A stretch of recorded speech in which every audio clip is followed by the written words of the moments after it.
नमस्कार, मी सागर पाटील आणि आपण पाहत आहात SP9 स्पेशल क्राईम डायरी।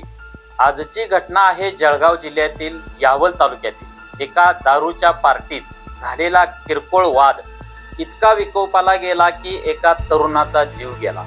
त्यानंतर आरोपींनी हा खून अपघात असल्याचा बनाव करण्याचा प्रयत्न केला, पण पोलिसांच्या बारकाईच्या तपासामुळे सत्य अखेर समोर आले। पाहूया आजची संपूर्ण क्राईम स्टोरी। 18 जून 2026 मध्यरात्रीचा काळोख। जळगाव जिल्ह्यातील यावल तालुक्यात गावाबाहेर एका शेतात काही तरुणांची दारू पार्टी सुरू होती।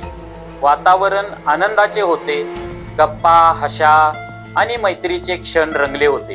त्या मित्रांमध्ये पवन साळोके हाही होता। कोणालाही कल्पना नव्हती की हीच रात्र त्याच्या आयुष्यातील शेवटची रात्र ठरणार आहे। सुरुवातीला शब्दांची देवाणघेवाण, मग शिवीगाळी आणि काही क्षणातच हा वाद हाणामारीत बदलला। रागाच्या भरात पवनवर बेदहम मारहाण करण्यात आली। मारहाण इतकी गंभीर होती की पवनचा जागीच मृत्यू झाला। क्षणात सर्वांची नशा उतरली। आता प्रश्न होता, हे प्रकरण लपवायचे कसे? मग तयार झाला एक धक्कादायक कट। पवनच्या मृतदेहाला रस्त्यावर नेण्यात आले आणि अपघातात मृत्यू झालेल्याचा बनाव करण्यात आला। पोलीस अपघात म्हणून केस बंद करतील। घटनेची माहिती मिळताच पोलीस घटनास्थळी पोहोचले।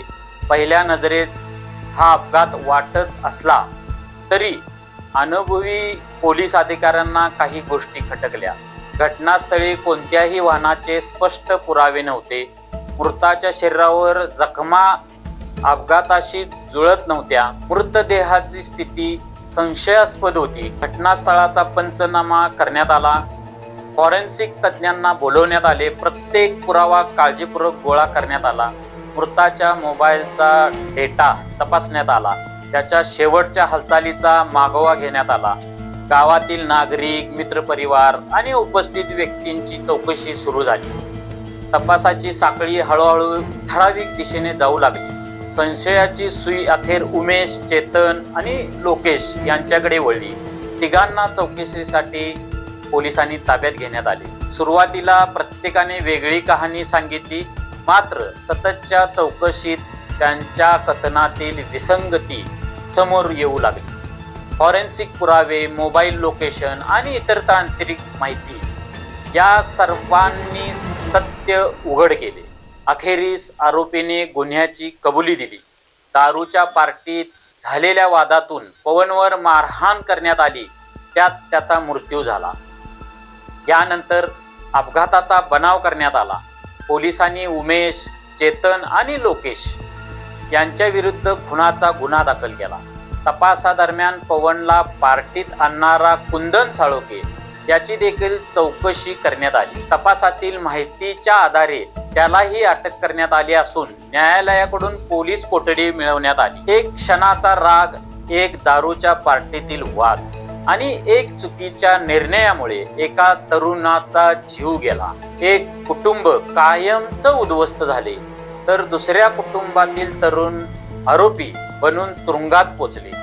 दारू स्वतः गुन्हा घडवत नाही, पण ती माणसाचा विवेक हरपू शकते। राग, अहंकार आणि नशा याचे मिश्रण अनेकदा आयुष्यभराची शिक्षा देऊन जाते। लक्षात ठेवा मित्रांनो, हिंसा कधीच कोणत्याही समस्येचे उत्तर नसते आणि आधुनिक फॉरेन्सिक तपास, वैज्ञानिक पुरावे आणि पोलिसांचे सातत्यपूर्ण काम यांच्या समोर सत्य फार काळ राहत नाही। ही घटना प्रत्येक तरुणासाठी एक मोठा धडा आहे।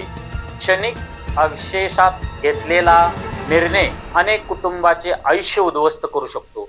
म्हणून रागावर नियंत्रण ठेवा, व्यसनापासून दूर राहा आणि कायद्याचा आदर करा। अशाच सत्य घटनांवर आधारित विशेष क्राईम स्टोरी पाहण्यासाठी पाहत रहा SP9 Marathi news channel. Your time, your news. धन्यवाद।